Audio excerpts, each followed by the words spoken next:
ঢাকা বিশ্ববিদ্যালয়ের কেন্দ্রীয় খেলার মাঠে ২৫ থেকে ৩০ জন তরুণ কিশোরকে কানে ধরে উঠবোস করানোর ঘটনায় সমালোচনার মুখে ঢাকা বিশ্ববিদ্যালয় কেন্দ্রীয় ছাত্র সংসদের সদস্য সর্বমিত্র চাকমা পদত্যাগের ঘোষণা দিয়েছেন।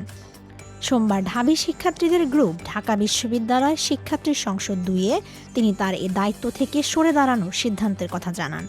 নিজ ফেসবুক পেজ থেকেও তিনি এই বিষয়ে একটি পোস্ট শেয়ারের মাধ্যমে ক্ষমা প্রার্থনা করেন।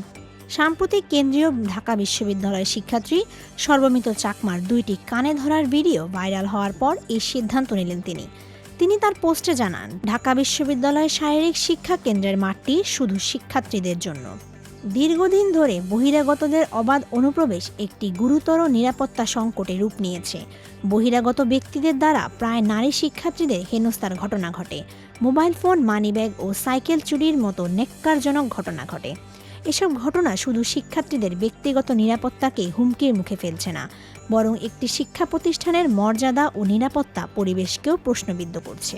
উদ্বেগজনক বিষয় হলো, এই পরিস্থিতি সম্পর্কে শিক্ষার্থীরা বারবার প্রশাসনকে অবগত করলেও এখন পর্যন্ত কোনো কার্যকর ও দৃশ্যমান ব্যবস্থা গ্রহণ করা হয়নি। শারীরিক শিক্ষা কেন্দ্রকে সিসি ক্যামেরার আওতায় আনা হয়নি, নিরাপত্তা জোরদার করা হয়নি, এমনকি বহিরাগতদের প্রবেশ রোধে প্রয়োজনীয় পদক্ষেপও গ্রহণ করা হয়নি। প্রশাসনের এই দীর্ঘস্থায়ী নীরবতা ও অসহযোগিতা পরিস্থিতিকে আরও জটিল করে তুলেছে। বহিরাগতরা নিয়মিতভাবে ঢাকা মেডিকেল কলেজের বিপরীত পাশের দেয়াল টপকে প্রবেশ করে। তাদের একাধিকবার নির্দেশ করা সত্ত্বেও তারা এ অগ্রাহ্য করেছে।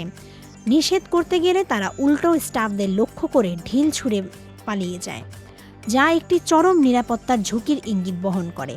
এমন বাস্তবতায় শিক্ষার্থীরা বারবার অভিযোগ জানালেও কার্যকর সমাধান না আসায় ক্ষোভ ও আতঙ্ক ক্রমেই বাড়তে থাকে। এই প্রশাসনিক ব্যর্থতা ও নিরাপত্তাহীনতার মধ্যে পরিস্থিতি সামাল দিতে গিয়ে আমি বহিরাগতদের প্রবেশ ঠেকানোর উদ্দেশ্যে তাদের কান ধরে উঠবোস করাতে বাধ্য হই। এটি কোনোভাবেই আমার প্রত্যাশিত বা কাম্য আচরণ ছিল না। আমি স্বীকার করছি, এভাবে কাউকে শাস্তি দেওয়া আমার উচিত হয়নি এবং এই ঘটনার জন্য আমি নিঃশর্তভাবে ক্ষমা প্রার্থনা করছি।